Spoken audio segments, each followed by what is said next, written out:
kids, this is teacher Vidya. My aim is to make you all to identify the dynasties of the Delhi Sultanate. Have you ever wondered why our national capital is Delhi?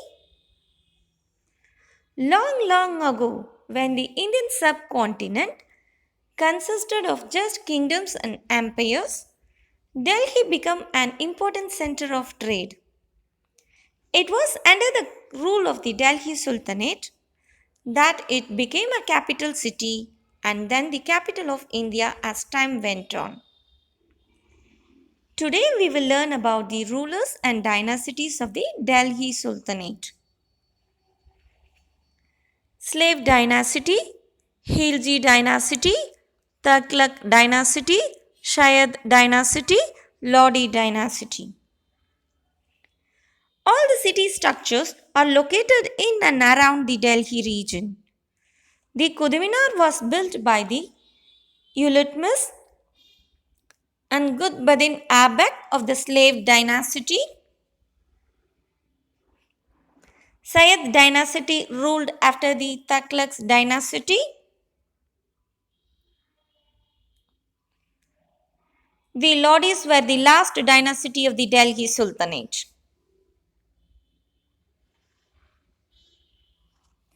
There was only one woman ruler called Rashia Sultan in the Delhi Sultanate.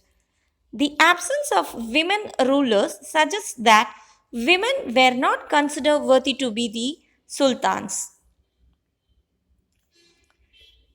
The sultans of the Delhi Sultanate built important city structures such as the Qutub Minar and Siri Fort in and around the Delhi region.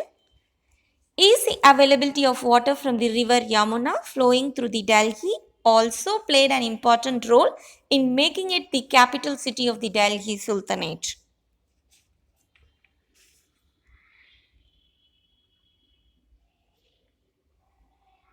Let us learn about the administration of the Delhi Sultanate and the measures they took to strengthen it.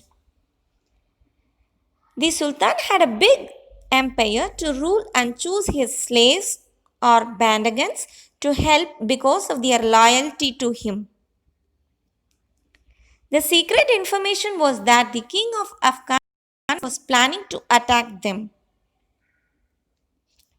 The Sultan asked each of his bandagans to maintain a certain number of soldiers for him in exchange for territories or iktas he allotted to them. The nobility was a powerful group under the Sultanate period. Most of the nobles were Afghan or Turkish in origin. The nobility class include provincial governors, military commanders, and high ranking officials. ICTA system. Instead of paying cash salary to an officer, the state granted him a certain revenue arising from a piece of land or village reserved for the purpose. The land grants were known as ICTAs and their holders were called ICTADAs. It was known as ICTA system. Under this system, out of the revenue collected, the officer kept a certain amount of salary for maintaining the soldiers of the Sultan. The responsibilities of Iqtadas were to lead military campaigns, maintain law and order in their Iqtas, supply soldiers to Sultan in times of war, pay salaries to the soldiers, collect revenue and maintain it.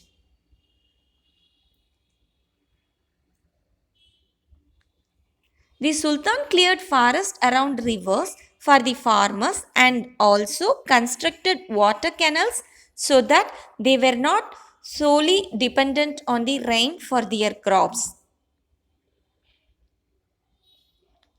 The Sultan divided his territory into iktas because the extent of the Delhi Sultanate was so vast that he could not have controlled it effectively on his own. He cleared the forest areas to control the hinterlands for farmers to grow more food. He realized that an abundance of food would help him in strengthening the kingdom since people would be able to pay more taxes, leading to prosperity.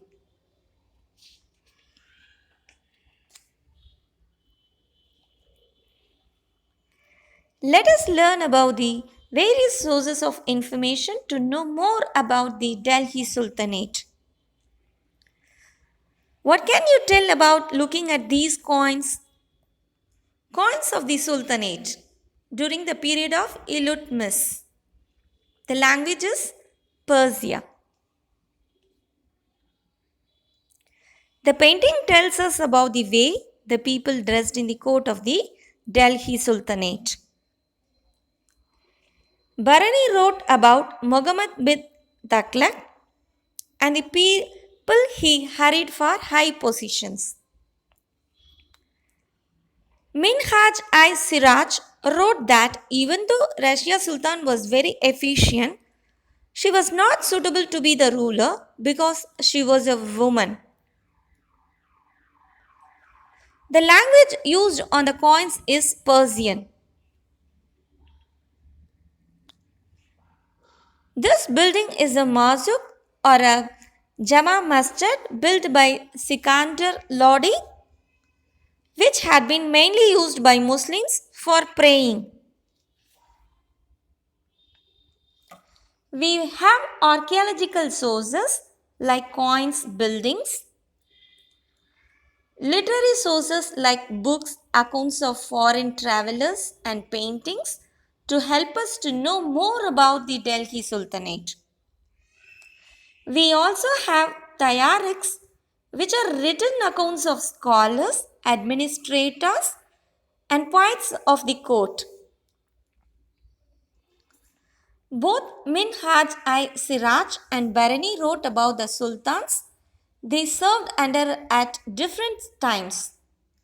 Both their accounts help us to know more about the life at that time.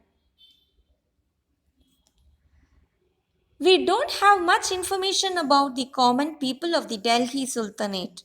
It could also be because they were not considered important enough to be written about and their sources were not preserved. It might be possible that common people did not know how to write and preserve their history in a written form.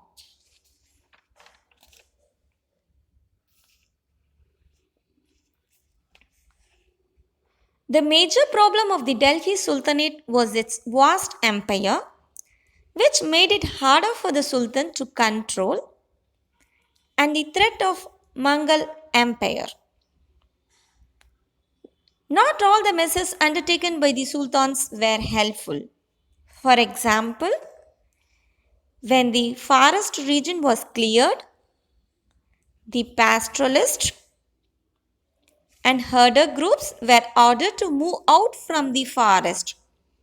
It might have resulted in a feeling of repulsion among those who lived in the forest because they were homeless. The sultans of the Delhi Sultanate wanted to raise big armies with a large number of soldiers. To pay and feed the increased number of soldiers, emerged the need for increasing the taxes and food production.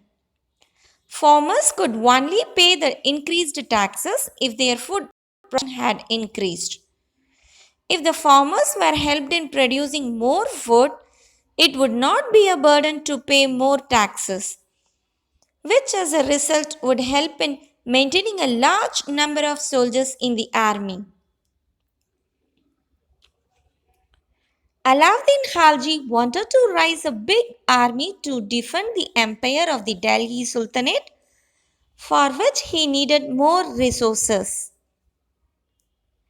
He constructed many new garrison towns for his soldiers to protect the empire more efficiently. Ayalddin Khalji helped farmers to increase the food production so that the increased demand of food for the army would not put any pressure on the farmers. He paid the soldiers in cash. He also controlled the prices of different items in the market so that rich merchants could not raise the prices of the items and different things, which as a result made different items affordable.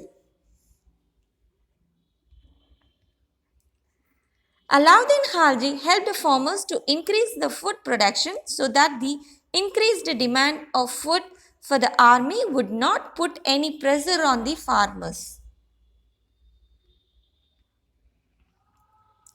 Muhammad bin Taghlaq also wanted to raise a large army to fight the Mughal army. Instead of building new garrison towns, Muhammad bin Taghlaq asked the people to leave the city of Delhi I Ganga and were told to shift to Dawlatabad, which was a city in the southern part of the Sultanate. The Sultan turned this abandoned city into garrison towns. To feed the increased number of soldiers in the army, he asked the farmers to pay extra taxes. People were left homeless. I think the measures of Alauddin Khalji were successful.